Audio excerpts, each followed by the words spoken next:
జనసేన అభ్యర్థి ఎన్డీఏ అభ్యర్థి అయినటువంటి సత్యనారాయణ గారు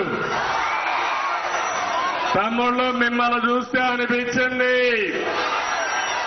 ఎన్నికలు లాంఛనమే,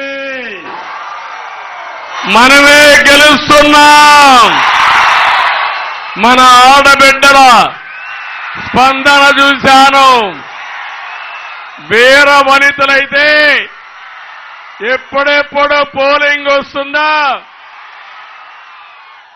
గాజు గ్లాసుకు ఓటేసి గట్టిగా ఓటేసి తద్వారా జగన్మోహన్ రెడ్డి గుండెల్లోకి పంపించాలని మీరు చూస్తున్నారు. ఇంకో పక్క హరీష్ తెలుగుదేశం సైకిల్ గుర్తుకు ఓటేసి ఇద్దరూ కలిసి రాష్ట్ర అభివృద్ధికి సహకరించే విధంగా ముందుకు పొమ్మని మిమ్మల్ని కోరుతున్నాం. ఒక ఛాన్స్ నమ్మి మీరందరూ కూడా ఓట్లేశారు. ఈరోజు మిమ్మల్ని చూస్తున్నాను. మీలో ఒక బాధ, ఆవేదన, ఆక్రందన, అభద్రతాభావం ఉంది. నేను పవన్ కళ్యాణ్ గారు ఇక్కడికి వచ్చింది మీకు ఒక భరోసా ఇవ్వడానికి వచ్చాం. మీ జీవితాల్లో వెలుగులు నింపాలని వచ్చాం.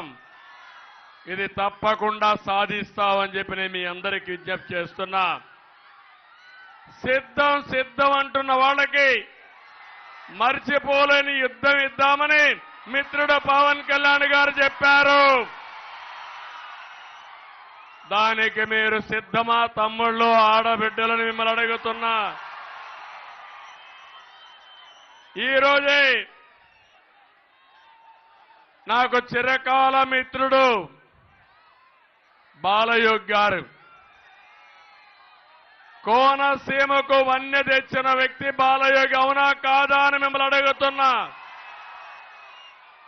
ఒక సాధారణ కుటుంబంలో పుట్టి అసాధారణ ప్రతిభతో దేశంలోనే స్పీకర్ పదవికి వన్య తెచ్చిన వ్యక్తి బాలయోగి.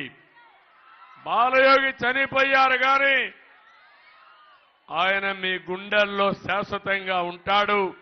అది కోనసీమకు ఆయన చేసిన అభివృద్ధి.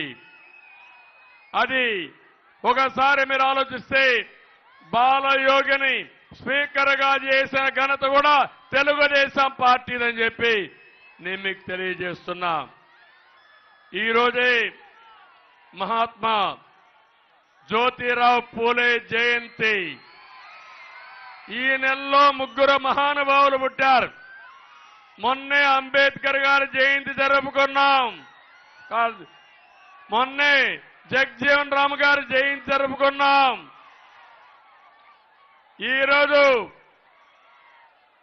జ్యోతిరావు గారి పూలే జయంతి జరుపుకుంటున్నాం. మళ్ళీ ఈ నెల 14వ తారీఖున అంబేద్కర్ గారి జయంతి జరుపుకోబోతున్నాం. ఈ 3 నాయకుల సాక్షిగా ఇక్కడ హామీ ఇస్తున్నాం.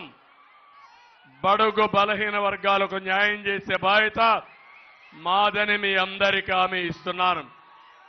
ఈరోజు ఒక్కసారి చూస్తే బీసీలకి ఒక డిక్లరేషన్ ఇచ్చాం. ఈ డిక్లరేషన్ లో బీసీల తలరాత మారుతుంది. 50 సంవత్సరాలకే పెన్షన్ ఇచ్చే బాధ్యత మేము తీసుకుంటామని మీకు హామీ ఇస్తున్నా. సప్లాన్ ద్వారా సంవత్సరానికి 30,000, 5 సంవత్సరాల్లో 1,50,000 ఖర్చు పెట్టి బీసీలను ఆర్థికంగా పైకి తీసుకొచ్చే బాధ్యత మాది. ఇదే కాదు, స్థానిక సంస్థల్లో మళ్ళీ 34% రిజర్వేషన్లు తీసుకొస్తాం.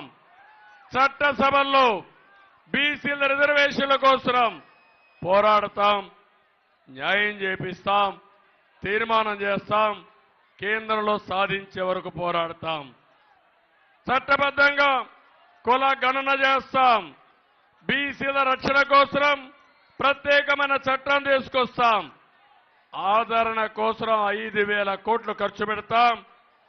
చంద్రన్న బీమా 10 లక్షల రూపాయలు చేసే బాధ్యత మాదని మీ అందరికీ తెలియజేస్తున్నా. ఇలాంటి బీసీలకు న్యాయం చేసే బాధ్యత తీసుకుంటూనే ఈరోజు ఇంకొక పక్క మీరు చూస్తే రాష్ట్రంలో ఏం జరిగిందో ఒక్కసారి మీరు ఆలోచించుకోండి. ఇదొక కీలక సమయం. 5 సంవత్సరాల నరకానికి, సంక్షోభానికి, సమస్యలకి, కష్టాలకి ఈరోజు చెక్ పెట్టే రోజని చెప్పి కూడా నేను మీకు తెలియజేస్తున్నా. తమ్ముళ్ళు, నేను అడుగుతున్నా ఈ కొండ ఆడబిడ్డల్ని, 5 సంవత్సరాల పాలనలో మీ జీవితాల్లో మార్పు వచ్చిందా అని అడుగుతున్నా. ఏ ఒక్కరికైనా న్యాయం జరిగిందా అని మిమ్మల్ని అడుగుతున్నా. ఏ వర్గానికైనా న్యాయం జరిగిందా అని మిమ్మల్ని అడుగుతున్నా. ఏ కుటుంబానికైనా న్యాయం జరిగిందా